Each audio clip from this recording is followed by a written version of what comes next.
Morning.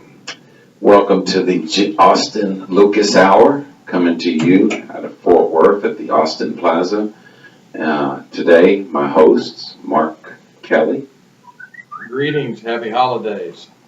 This is our holiday show, and we're going to be talking with Mark Jones with Urban Productions, and got a lot of things going on that we're going to be partnering with in Fort Worth. But I just want to thank you for listening in and being with us on the Austin Lucas Hour, where we talk about things that are going on in North Texas and around the world. Our engineer is Cedric Bailey, who's programming our program. But how you been, Mark? I'm doing excellent, Jim. Okay, that's right. We got to get this straight. We got two Mark. Mark 1, Mark 2. MJ, I'm MJ. MJ. That's good. That's good with MJ. I like MJ. You know, MJ just came over on his helicopter to Fort Worth from Dallas. And if you haven't picked it up, we're going to have a little fun today. We've got a lot of things going on in North Texas. How you doing, Mark? Things are well. Things are well? Absolutely. I appreciate you taking time out to come over and talk with us about things that you've been doing and what's going on right now with you and all. You want to give the audience just a brief introduction of you and Urban Productions? Yeah, well, it's Urban Promotions, and Jim always says Urban. He always says that, but anytime you call, anytime you ask, people come, Jim. You got a lot of relationships, and because of who you are is the reason why there's not a time that you can't call me that I won't come. I'm originally from Dallas. I've been fortunate enough to do a lot of things around here and be involved in a lot of things. And the majority of them have been entertainment. And so, you know, we're currently working on a few projects and creating a couple of opportunities. I've been touring with this Black and Brown tour with George Lopez, Cedric the Entertainer, D.L. Hughley, Eddie Griffith, and Charlie Murphy. And the tour is doing very, very well. It started out being a tribute to Richard Pryor, and ended up, these guys enjoy working with each other so much, they decided to put together a tour. And we don't like to compare, but it's comparable to the Kings of Comedy. Wow. The Kings of Comedy was, as we say in the neighborhood, off the chain. I had the privilege of being out with the Kings as well, and it was a phenomenal tour, unprecedented. 4 men who had been in the business at that time, 10 or 15 years, came together on one umbrella, and as they say, the rest is history. Okay. And this is kind of on the same path. The difference is, I've always believed that Black and brown people have something to do together. And George Lopez embodies that spirit. He's a very hilarious guy, very talented guy, been at this a very long time. And now he's building a new fan base. And it's incredible. Wow, I'm a big George Lopez fan myself. I mean, the guy is tremendously funny. Absolutely. So this tour must be really funny. It is funny. And it has a social component to it, where he talks about different things that are going on in the marketplace. He talks about, so there's some social consciousness there in light of some of the things that the candidate running for president, Mr. Trump, is saying about immigrants, and I think George has kind of used it as fuel to add a little funny to it. So it has been delightful, at best to say. It's been great. Sure. I want to, my co-host, Mark Kelly, is also a past radio, TV personality, and, and also a comic. Is that right? Yeah.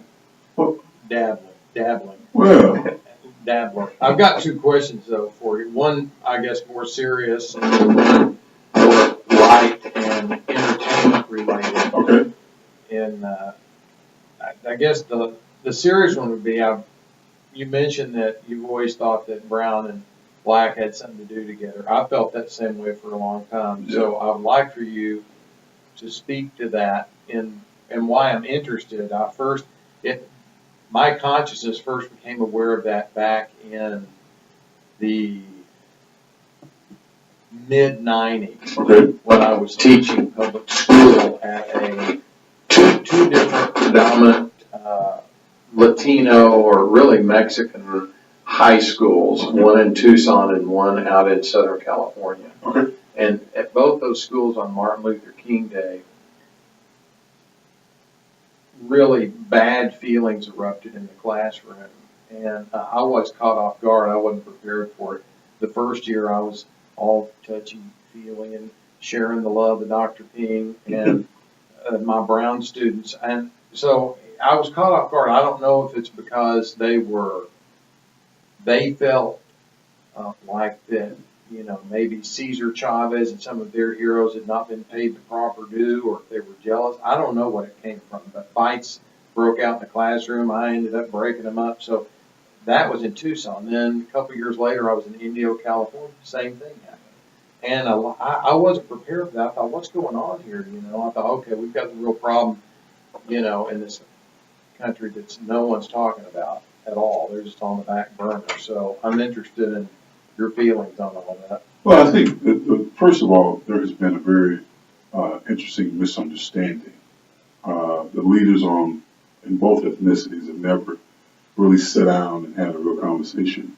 And so basically you have two groups of minorities that are at odds because they both feel like one is getting the best of the other, or one's being left out, or one's being stepped over the other.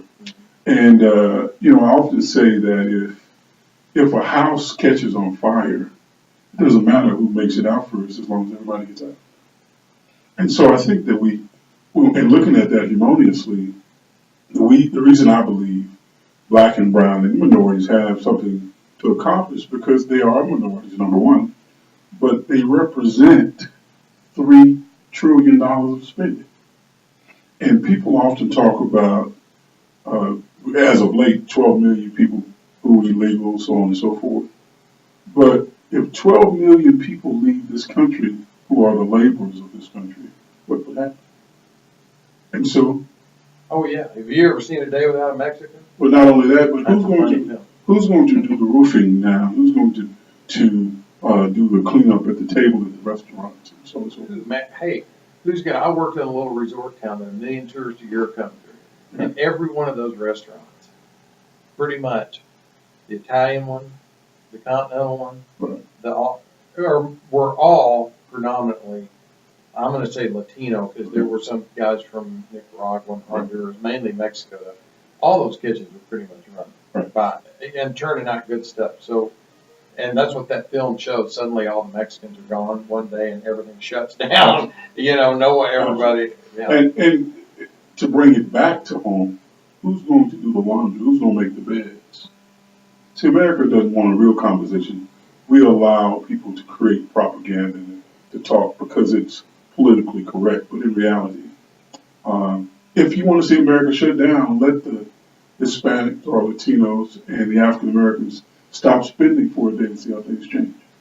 Well, and all you have to look at Kareem Abdul-Jabbar's tried to do something in his message with his books just to show what African Americans have given to this country. Right. But I don't know that it's still mainstream discussions in classrooms across America. I have no feel for where that's at, where that consciousness is. How much is it really being discussed? How much, Jim's efforts through the Cowboys of Color and the Western Heritage Museum trying to get the word out about 50% of cowboys were black and Native American and Hispanic is one effort, but I don't know, is it just are we just one part of a little effort here? How widespread is it? Well, I think we need to keep the conversation going. Oh, absolutely. And this is the other thing about Mark. This is not anti-anybody. It's just pro-something. It shouldn't be anti. I know, yeah. Oh, yeah. Anybody feeling anti, that's all fear-based. Right. We're not anti-anybody. Crazy is, no, I don't feel that way at all. So, well, on a lighter, tell me about Cedric Entertainment. I love Cedric. Incredible guy. Oh, my goodness. Just where that comes from in his brain and how he sees it is the most amazing thing for me. Incredible writer. He's a variety show by himself. Oh, I imagine. I would love to see it. I can just watch him. Yeah. Well, what I will say is the real show is not the show. The real show is behind the scenes. I believe That's that. the real show. Oh, wow. The real show is what goes on when the guys are not up there, but when they, and these guys really have a real fondness for each other. They go out after the show. They don't. We have been put out of more venues. I mean, literally put out. They say, you guys got to get out. Your time's up. And so they have a real affection and affinity for one another. And that's a wonderful environment. Everybody's camp works with everybody else's camp. And it's been a very wonderful, just a wonderful tour. Yeah, that's great. Well, laughter is good for the heart. It has been said that you live longer by laughter, and it really has a sensational feeling. I think. Tell us about a project that you're going to be working on here in the Metroplex. Really excited about what's getting ready to happen with these fundraisers, I understand. Well, all of us, those of us who are in business, are always bombarded by nonprofits, little leagues, so on and so forth, about financing and support, donating, giving, helping. And so I was thinking about that and pondering over how we could assist and help them.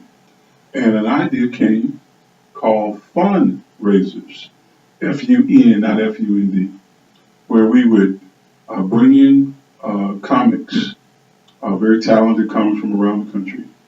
Every Thursday night, we would allow nonprofits to buy tickets and sell and split the proceeds with them for fundraisers, and they would benefit. And we're doing it at the Austin Event Center. Wow. In Fort Worth. This is an event that's going to start in January, but I'm very excited because I think that this is a way that a nonprofit has the ability to raise their own capital just by selling tickets and people be entertained. Yeah, it's an event that Mark brought to the Austin Event Center and Jim Austin Online, and we're very excited that every Thursday we'll be there at 1111 East Berry. Hosting a major upcoming comic that will benefit these nonprofits. And if you are a nonprofit and you're in the listening audience, please reach out to us. Send me an email at JimAustinOnline.com and let us know that you're interested in participating. We've had a great amount of interest in this project. And I think that long term, this is what we hear the traditional ways of nonprofits raising money, golf tournaments and selling cookies, crackers, candy, candles, on and on and on. And this is a way that you can invite somebody to come out, have a little food, have a cocktail, and laugh. And you benefit and raise money. And so nobody everybody likes entertainment, everybody likes to laugh. There's an opportunity that we're going to, the tickets for the event are $10, and the nonprofits are going to get $5 per ticket. Yeah, that's good. That's strong. I like that. There's a plethora of golf tournaments and clay shoots, and and I get approached daily by, like you said, by every kind of nonprofit. And I'm trying to help them raise money while I'm trying to also work, and it gets to be a lot. So something fresh like that. That's I think that, and the comics are many times, while many people around here haven't necessarily seen them, they're very, very talented men and women from all across the globe. And I call them, they are next now. And I say next now is they're now in that they're doing what they're supposed to do, and they've been doing this for 10 and 12 years. And next by their names are going to be the ones that you're going to see the big lights very soon. good. That's interesting. I like that. Comedy's taken such a. I remember the heyday of all those comedy clubs. I just dropped out of law school in Houston and came back up here to Fort Worth trying to figure out what I was going to do. And there was this new club that opened in Arlington, and they hired me to be the marketing director, which was basically go around and give, everybody that put their card in the fishbowl got a free ticket. Right. Get them in there. Absolutely. What's in the seats? Yeah, but it was great. We had 3 3 comics that would fly in every week. Right. You know, I'd get them situated in these apartments that we had, and I actually, Steve Harvey's first trip west of the Mississippi, we had him. Right. I met him, put him up, you know, he was on his way. You know, that was in 1988. Wow. That's when that was. And when you think about things and how things go full circle, the thing that first of all, I'm grateful that Jim Austin and the Austin Event Center has given us this opportunity.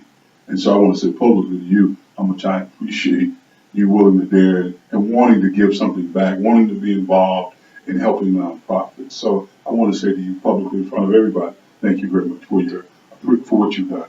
Absolutely, I'll second that. Mark, you know that was on the worldwide net. That's So, you know, listening artists, and we're excited to give back. You know, the National Multicultural Western Heritage Museum is my passion, but this project, Mark, allows us to give back to many, many nonprofits. There's over 2,000 nonprofits in Tarrant County. Right. And we're going to reach out to them, and we're going to have some fun with laughter. Absolutely. You know, and the great thing about it, they don't have to go buy a TV, cookies, nothing. You know, we give them the product. They go to their benefactors and say, hey, buy a $10 ticket. Absolutely. And whether they come or not, or share it with somebody, and then we have a wonderful evening on Thursday. We kick off Martin Luther King weekend. Absolutely. You know, the advantage, we're going to have a very diverse crowd, very diverse acts that are coming in. The other thing is, not only are you going to have the opportunity to market and advertise what you're doing in terms of your nonprofit, you're going to be able to recruit the board members. You're going to be able to be in an environment with people who may not even know you exist. So here's an opportunity for you to go out and invite your executive board, have your executive board bring other people with an opportunity to recruit potential new board members, because that's really what it's all about. There are a lot of nonprofits, and just nonprofits, period, but are always in recruiting mode, not just recruiting resources, but also recruiting people. Mm-hmm. So this will give them an opportunity to be able to showcase. Our goal is to utilize 5 nonprofits per week. They will get 50 tickets each to be able to go out, and they will buy the tickets at $5, and they will sell the tickets at $10. So they make a $5 profit. Mm-hmm. And we don't put a cap on it. I mean, if you want, we start out with 50, but if you want 100 and be more aggressive, that's your choice. That's an opportunity. You know, opportunity is there for you. Yeah, and board development, you know, which me being part of a nonprofit is so important. It is bringing the right board members. Absolutely. And so when a potential board member sees a nonprofit that thinks out, an organization that thinks out of the box, it's more appealing, more attractive.